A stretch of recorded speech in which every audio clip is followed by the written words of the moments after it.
Nagplano si Haman na lipulin ang mga Hudyo. Ikatlong kabanata. Pagkatapos ng mga pangyayaring ito, itinaas ni Haring Ahasuero sa tungkulin si Haman na anak ni Hamedata na Agageo. Ginawa siyang pinakamataas na pinuno sa kaharian niya. Inutusan niya ang lahat ng opisyal na yumukod kay Haman bilang paggalang sa kanya. Pero ayaw yumukod ni Mordecai. Tinanong siya ng ibang pinuno kung bakit hindi niya sinusunod ang utos ng hari at sinabi niyang isa siyang Hudyo. Araw-araw, hinihikayat siya ng mga kapwa niya pinuno na yumukod kay Haman. Pero ayaw pa rin niyang sumunod. Dahil dito, isinumbong nila kay Haman si Mordecai para malaman nila kung pababayaan na lang siya sa ginagawa niya dahil sinabi niyang isa siyang Hudyo. Nang makita ni Haman na hindi yumuyukod sa kanya si Mordecai para magbigay galang, nagalit siya ng labis. At nang malaman pa niyang si Mordecai ay isang Hudyo, naisip niyang hindi lang si Mordecai ang ipapapatay niya, kundi pati na ang lahat ng Hudyo sa buong kaharian ni Haring Ahasuerus. Nang buwan ng Nisan, ang unang buwan ng taon, noong 12 taon ng paghahari ni Ahasuerus, nag-utos si Haman na magpalabunutan para malaman kung ano ang tamang araw at buwan para ipatupad ang plano niya.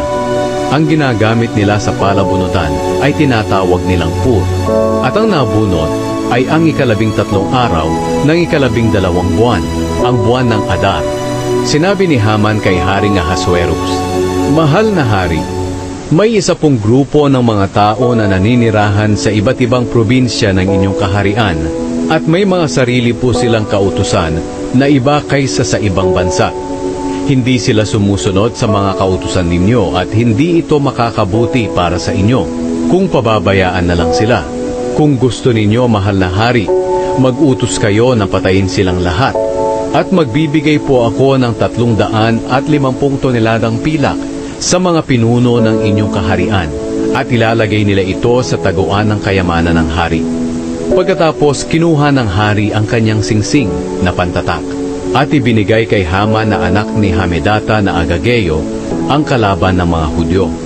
Sinabi ng hari sa kanya, "Sa iyo na lang ang pera mo, pero gawin mo ang gusto mong gawin sa mga Hudyo."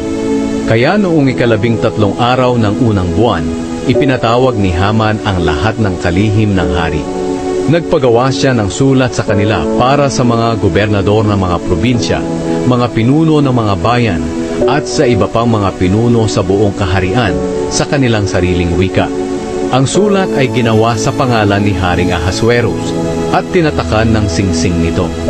Ang sulat na iyon ay ipinadala sa lahat ng probinsya ng kaharian sa pamamagitan ng mga mensahero.